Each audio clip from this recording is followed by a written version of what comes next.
Blake walks back into the burning lab.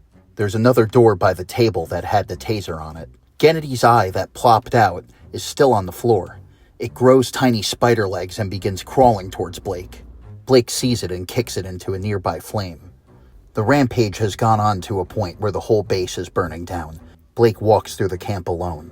The only light leading his way is the constantly spreading fire. Much like Lars in the prequel, or Childs in the original, Kate disappears from the story. As Blake walks through, he sees barrels of kerosene knocked over and spilling all over the place. He also passes a shelf with a box of incendiary grenades that haven't gone off. We finally see where Kate had found it in the first place. He then passes by a bathroom. He notices a puddle of blood in the sink under the mirror.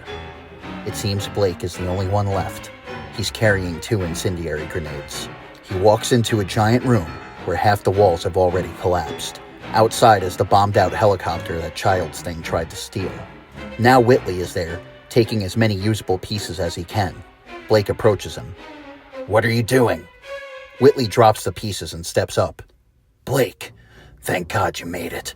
Holy fuck, it's freezing. I thought maybe, just maybe, this pile of burnt crap could be fixed." Blake scowls. "Don't bullshit me. I know you're one of it." Whitley is taken aback. "What? That's nonsense. That monster in the lab almost killed me, and you're just going to accuse me of being one of them? Don't be preposterous. Now come on, let's go get Kate and think of a plan to stay alive in this frozen over hell." Whitley begins to walk past Blake, but Blake steps in his way. "We're not going anywhere." Whitley stops cold. "What was that, Captain?" Blake snaps. "I said we're not going anywhere. You're not the colonel. I don't take orders from you. You're one of them." Whitley shouts, "I am your superior!" "Then why's your scar on the other cheek?" Whitley steps back and feels his face, feels the scar on his right cheek. It was the left cheek. Now that it's been caught, Not Whitley takes the form of a bigger, slimier, more gruesome version of the James R. Ness monster from the original Thing from Another World. When standing against a towering Whitley thing, which is still a somewhat human form, an extremely panicked and frustrated Blake screams for answers. He asks what the fuck it is, and what does it want? Whitley thing responds with a bone-chilling and unintelligible growl, which crescendos to a deafening howl. We make Game Over Whitley a tolerable line, as Blake flicks off the pins of the 2 incendiary grenades.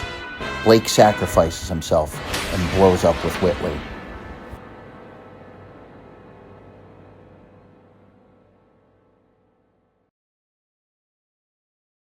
Smash cut to daytime. It's late March. We see the burnt out and snowed over wreckage of the Russian base. It's after the storm. We see a snowcat drive through the white blanket of snow until it makes it to the coast, where there's a huge ship waiting. The sky is gray, the sea is dark, and the air is foggy. We see it's Kate who is driving the snowcat, and as she boards the ship, we end on a shot of her on the bow, hand on chin, as she stares down. Everything goes quiet before the screen quickly cuts to black, and it's left ambiguous if she's a thing or not.